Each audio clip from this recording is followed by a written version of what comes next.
परमात्मा या ईश्वर एक है कि अनेक, आइए जानते हैं। पूरे विश्व में सूरज एक, आप अमेरिका में चल जाइए, आप अफ्रीका महाद्वीप में चल जाइए, यूरोप में चले जाइए या एशिया महाद्वीप में, सब में एक ही सूरज है, एक ही चंद्रमा है। ये आकाश भी एक ही है, ये सारा आकाश जुड़ा हुआ है, तारे भी एक जैसे हैं, पूरे विश्व में हवा भी एक जैसी है, पूरे विश्व में अग्नि भी लाल रंग की होती है, ये हमारी मिट्टी भी एक जैसी है, पानी भी एक जैसा है।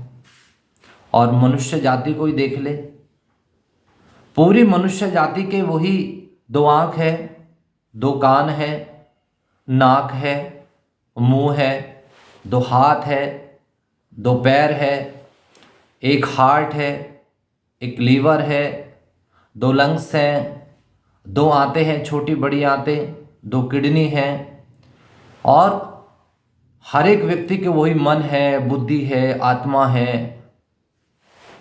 और देख लीजिए आप, ये जितने भी पशु पक्षी हैं सब एक ही नियम से पैदा होते हैं, जीवन जीते हैं।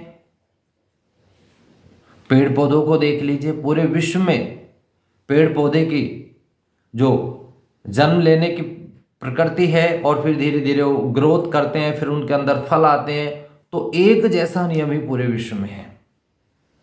हाँ, मनुष्य जाति कुछ थोड़ा रंग रूप से और भाषा से अलग हो सकती है, लेकिन मूल जो है उसका एक ही है, उसको बनाने वाला एक ही परमात्मा, एक ही ईश्वर है।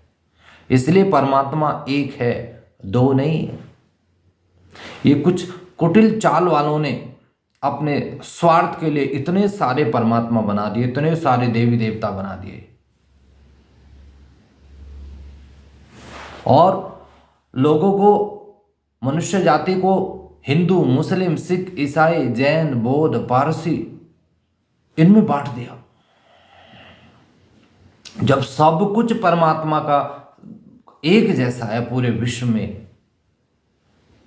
तो फिर 2 परमात्मा कैसे हो सकते हैं? वो एक ही है। उसे आप ईश्वर कहो, उसे आप अल्लाह कहो, आप उसे गॉड कहो, आप उसे कुछ भी नाम दो, वो एक ही रहेगा। इसलिए ये जो कुटिल चाल वाले हैं, जो कुटिल बुद्धि वाले हैं, इसको परमात्मा से ज़्यादा बुद्धिमान नहीं है।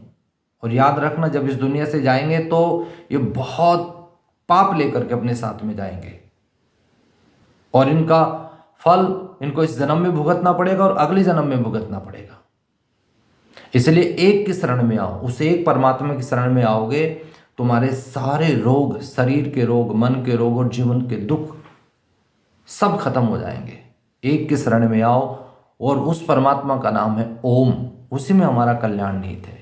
यही हमारे वेद कहते हैं, उपनिषद कहते हैं, गीता कहती है, कुरान भी यही कहती है, बाइबल भी यही कहती है, एक की शरण में आओ।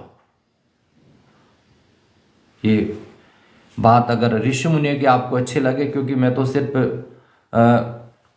निमित्त मात्र हूँ, मैं सिर्फ सारी शास्त्र सम्मत बातें करता हूँ, ऋषि मुनियों की बातें करता हूँ, मेरे थोड़ा बहुत जो अनुभव है वो आप लोग के सामने शेयर करता हूँ, बस उन्हीं की बातें मैं आप लोग तक पहुँचाता हूँ। हमारी ये बातें अच्छी लगे तो और लोग तक भी इनको शेयर करें। चैनल पे नए हैं तो सब्सक्राइब कर ले, और भगवान के इस नाम का आप जरूर प्रचार प्रसार करें, इसको ज़्यादा से ज़्यादा शेयर कर दें। इसमें आपका भी कल्याण है, क्योंकि आपके माध्यम से ये वीडियो अगर और लोगों तक पहुंचेगी तो भगवान आपका भी कल्याण करेंगे।